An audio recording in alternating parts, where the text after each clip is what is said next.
চাঁদপুরের ফরিদগঞ্জ উপজেলার রূপসা দক্ষিণ ইউনিয়ন পরিষদের চেয়ারম্যান মোহাম্মদ শরীফ হোসেন খানকে সাময়িক বরখাস্ত করেছে মন্ত্রণালয়। স্থানীয় সরকার মন্ত্রণালয়ের উপসচিব পলি কর স্বাক্ষরিত 1 ডিসেম্বরের এক প্রজ্ঞাপনে তথ্য জানানো হয়।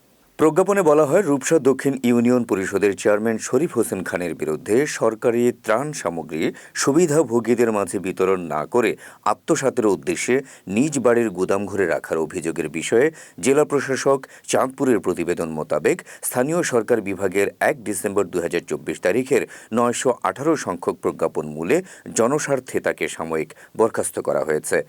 প্রজ্ঞাপনে স্থানীয় সরকার আইন 2009-এর 34 ধারা অনুযায়ী কেন আপনার পদ থেকে আপনাকে চূড়ান্তভাবে অপসারণ করা হবে না তার জবাব পত্র প্রাপ্তির 10 কার্যদিবসের মধ্যে জেলা প্রশাসক চাঁদপুরের মাধ্যমে স্থানীয় সরকার বিভাগে প্রেরণ নিশ্চিতকরণের জন্য নির্দেশনা দেওয়া হয়।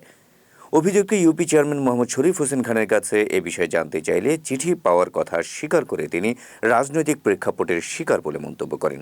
এ বিষয়ে রিপোর্ট অনুযায়ী প্রয়োজনীয় ব্যবস্থা গ্রহণ করা হবে বলে জানিয়েছেন উপজেলা নির্বাহী কর্মকর্তা সুলতানা রাজিয়া।